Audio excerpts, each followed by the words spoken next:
I'm so grateful that all of you love my dal recipes. This is chana dal with methi leaf recipe, also known as fenugreek leaf, and you can also make it with spinach, and this we are going to cook without pressure cookers. So let's get started.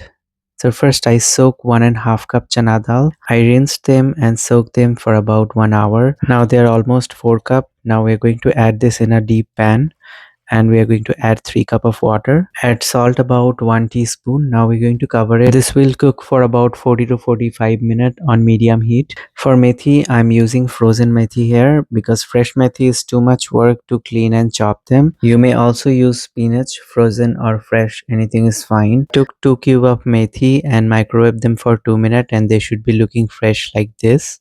You can also defrost the cube naturally. Now let's do the chopping. I'm using here half large onion. Chop them very finely. 4 to 5 cloves of garlic and a small piece of ginger. You can either finely chop them or make a paste, or you can also chop the garlic, ginger and onion together in a chopper. Just make sure they're finely chopped. You can also chop a green chili if you want to. Green chili has a very nice flavor. I like it, but I just don't prefer it because not everyone can tolerate the heat. We'll also chop the tomatoes. So half of the tomatoes I'm going to add in the boiling dal, and half we are going to keep it aside. Our chopping is done. Now we're going to check on our dal. It's been 30 minutes and you can see the dal is pretty much done. So we are going to cook it for another 10-15 minutes while we make the tarka ready, and you can throw away this foam. Just scrape the sides and throw away because these are mostly dirt. Now we're going to cover and let it cook for another 10 minutes while we get our tarka ready. For tarka, I'm using a white pan. I added 1 tablespoon of oil and 1 tablespoon butter. You can only use oil or ghee or butter, or you can mix and match. Now I'm adding 1 teaspoon of cumin seeds, half teaspoon of chili flake. You can either use whole chili or flakes, anything is fine. Now going our chopped garlic and ginger into the oil, and once they release the flavor in the oil, we're going to add our chopped onions. If you use a garlic and ginger paste, then add the onion first and then add the ginger and garlic paste. We'll cook them on high heat until nice and brown. You can add hing or asafoetida. I'm using a little bit here. This gives a very nice flavor to the dal, but it is optional. If you don't have, you can skip that. It's been 4 to 5 minutes and we can see the onion has turned brown. Now we are going to add our dry spices. So we are adding here half teaspoon turmeric powder, half teaspoon chili powder, 1 teaspoon coriander powder, little bit of salt.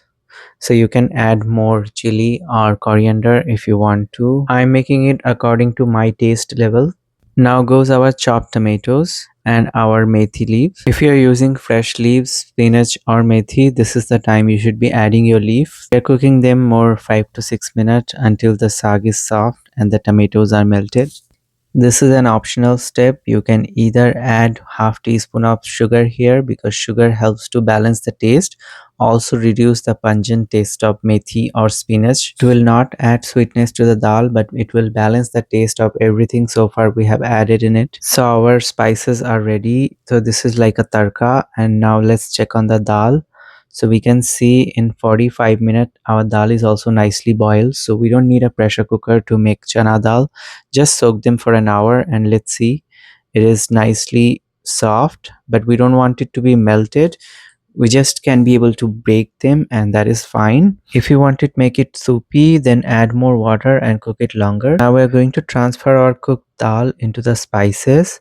So make sure you reduce the heat to the lowest to avoid any kind of splatter or explosion. This was quite slow and smooth process, otherwise how it creates so much splatter and smoke when you add tarka to the dal.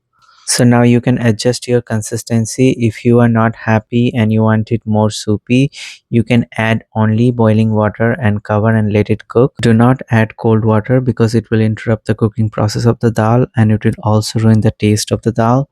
So this is the consistency I prefer. So this is best for eating with roti or paratha. You can also enjoy this with rice, but just will be a little bit dry. Now I just added half teaspoon of garam masala.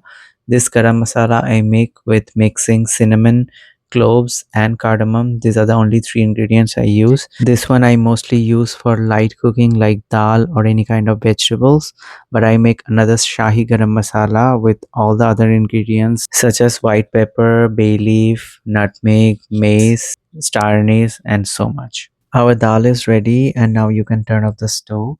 So for people who love to add dal in their meal, you can definitely try this one. It has so much protein from the dal, and it also has a lot of fiber from the added spinach or methi leaves. So people who don't have a pressure cooker or don't like to use a pressure cooker can make this dal very easily. See you in the next video. Till then, take care and bye.